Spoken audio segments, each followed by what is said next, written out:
Good morning, friends. Welcome back to Astrology Today and Tarot. My name is Mel Rose. This is the Tarot portion and the second half of my daily astrology vlog, which you can check out on my other channel, Astrology Today with Mel Rose. Over there, you'll find a description of the day's astrology as I have spelled it out here. Here, I'll discuss the tarot card that sits on the side of the page, and then I'll play another card that, in the context of today's astrology, just may give us something more to think about. So, let's get into it. The card that currently sits on the side of the page is the Seven of Swords, just for another day or so. The Seven of Swords is here because it corresponds in astrology with the final 10 days or the third decan of the sun's transit here in the land of Aquarius. Now, Aquarius is an air sign. Swords in Tarot represent air element symbolism. And air element symbolism is very much about the intellect and rationale. What is it that we can rationalize doing? What we think, what we plan, and how we communicate. And so we come to the Seven of Swords. And we see somebody engaged in what looks like some sort of shady behavior. Definitely there's some sort of trickery, sabotage, deception at work here. Sort of making off with clearly more swords than they can wield on their own, right? And they look to be either looking over their shoulder, you know, as they're walking away, or even if you look closely, it looks like they're turning a blind eye to, I don't know, their own actions. Like maybe they don't even realize what they're doing is dishonest, or maybe they're just hoping that if they don't see me, I won't see them, right?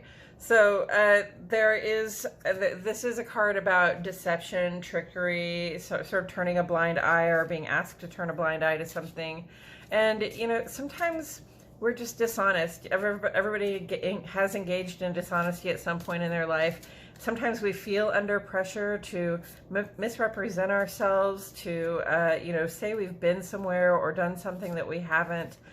Just to be able to feel like we fit in, or like we can get that job that we want, or we can get the recognition we're looking for. So, you know, it's sort of natural. It's a sort of a natural approach for some people to take to try dishonesty. You know, the problem with being dishonest is, you know, somebody eventually is always going to catch you in the lie, and then it's going to be a matter of, you know, asking them to be complicit in your lie, or, you know, waiting for the other shoe to drop where they're going to go ahead and, you know, expose you for the scoundrel you are, right? So, in the long term, better to try to figure out how to get the recognition we desire, the opportunities we desire, without misrepresenting ourselves, without saying that we are something we're not, making use of somebody else's ideas or intellectual property.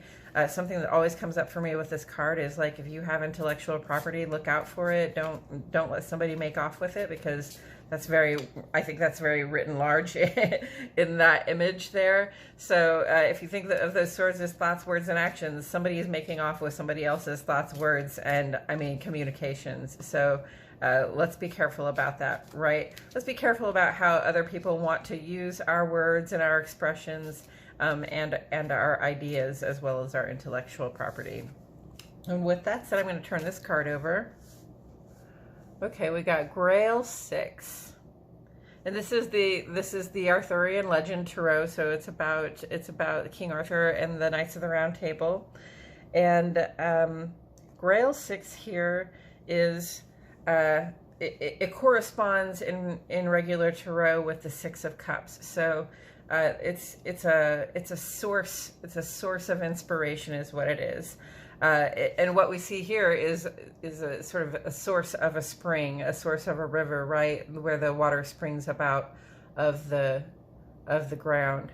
So you know, in the regular Six of Cups, you would see sort of an adult offering a gift of some kind to a child, you know, and or just a larger child offering, you know, sharing some sort of experience with a smaller child.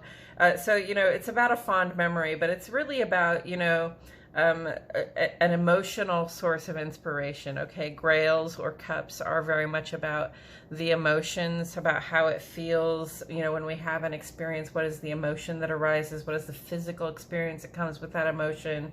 What are the questions you have, and what do your intuitions tell you? You know, what's the fear or the certain knowing that comes up with that feeling, right? So with Grail 6, you know, it's sort of like the emotion that we lean on from our past, that gives us hope, that allows us to think that things can be positive, that things can be okay. And like, you know, sometimes as adults things can get kind of things can get kind of dark and bleak, right? So it's good to be able to have things to look back on that are like sources of inspiration, sources of good feeling for you, you know, just a memory that reminds you that you know, even when you have trouble, there's something there. You know, there's something there that's always available to you in terms of emotional security, or just in terms of fond remembrance, in terms of inspiration.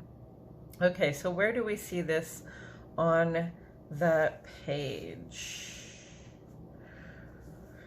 Venus and Neptune have come out of their full conjunct. They're still essentially conjunct. Venus is going to move on into Aquarius, I believe, Sunday, early Monday morning. Okay, so they're gonna part ways pretty quickly. That's definitely, you know, that can be a source of inspiration. That's a very watery vibe, Venus conjunct Neptune in Pisces.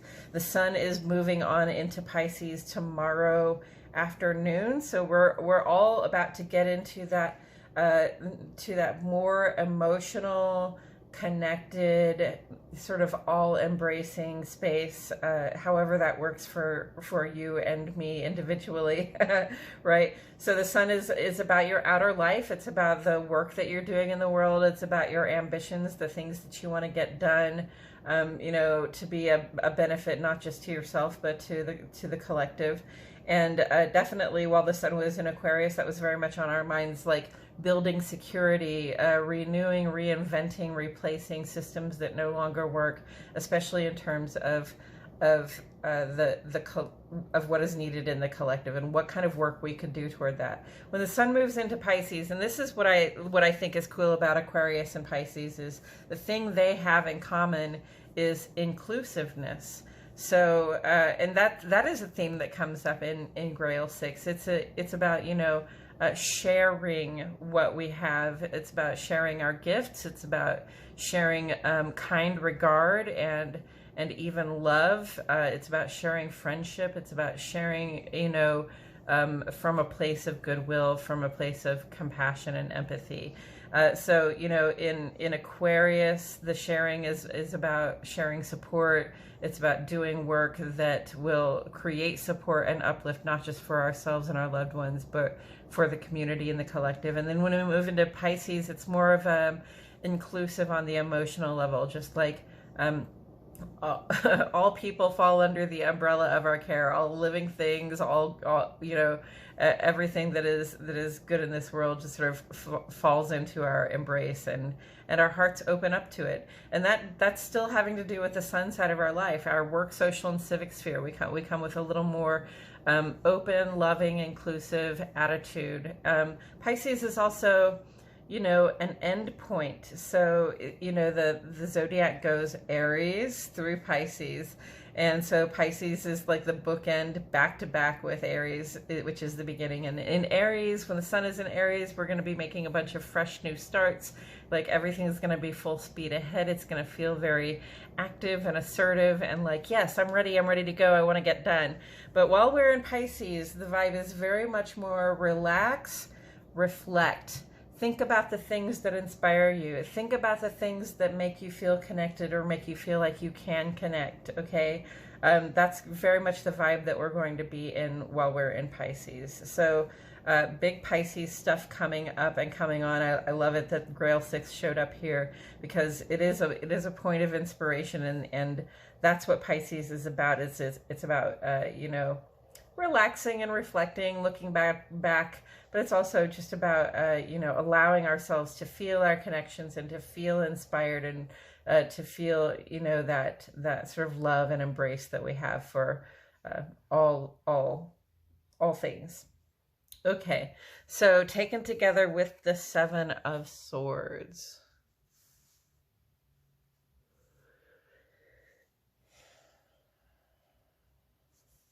Just taking a moment to look at that.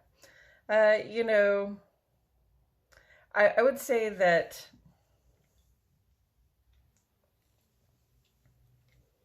the Seven of Swords, this person may feel like they've been inspired by somebody else's way of doing things, or somebody else's approach, somebody else's plan, somebody else's idea, somebody else's intellectual property.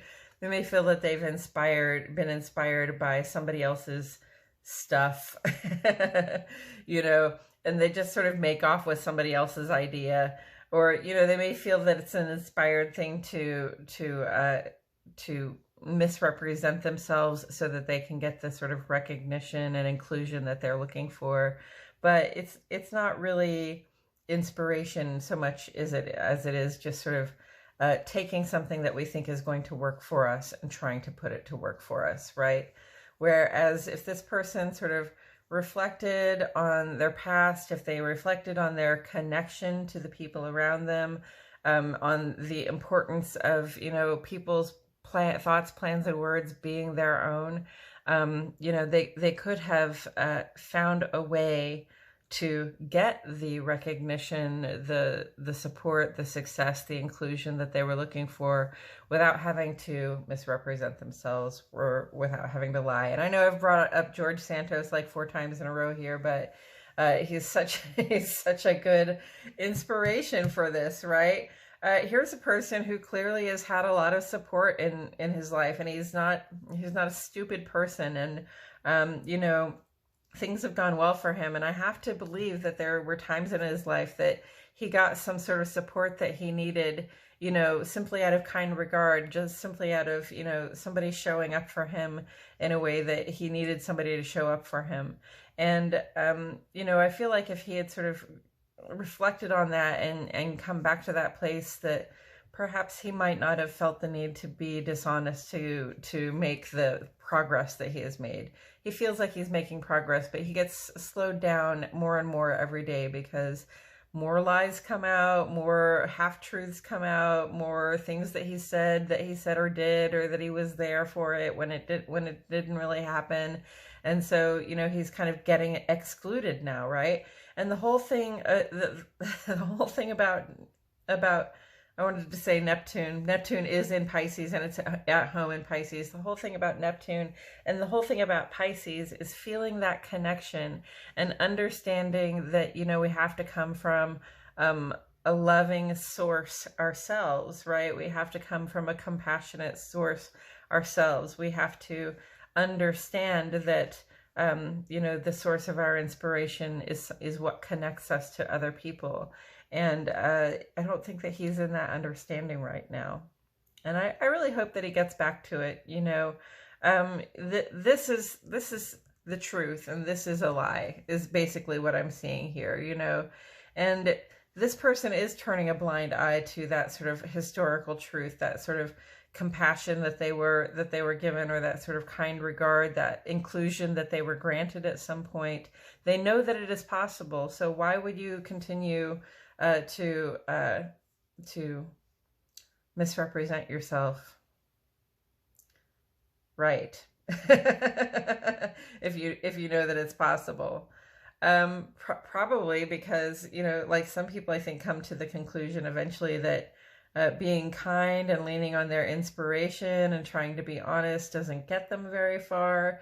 And I mean, it's true. Sometimes you don't get to have what you want if you're not willing to misrepresent yourself. But when you do misrepresent yourself, the 7 of Swords winds up at the 8 of Swords, and that's a self-sabotage where you've talked yourself into being able to do something with somebody else's ideas here, and it turns out it was a terrible idea for yourself, and now you've got to tell a bunch of truth to get out of the situation, right? So when you feel tempted, when you feel tempted to misrepresent yourself, when you feel tempted to lie, to tell a half truth, to say you were somewhere or someone that you were not, think back on the times in your life when you've been shown kindness by either a stranger or a loved one, the times in your life when you have been, here's the thing, people are very forgiving, right? People are very forgiving, especially if they like you, okay? So it's okay at any point, if you've been in this situation where you're misrepresenting yourself, or you're, taking advantage of somebody else's ideas or intellectual properties or their own plans and using them for yourself, there's always a point where you can come clean, right? And we can see, we can look to politics to see that, people who come clean, they get to keep their jobs. They get more respect even when they are honest. So hopefully Mr. Santos will figure that out. And hopefully, if you've been in a place where you've been dishonest about yourself or misrepresented yourself somehow, hopefully you're realizing by now that it's okay to come clean too, because the sun's going to go into Pisces. Things are going to get very emotional and feeling and connected, and we're really going to want to be standing in our truth at that point. Okay, I think that's all I have to say about it today, friends.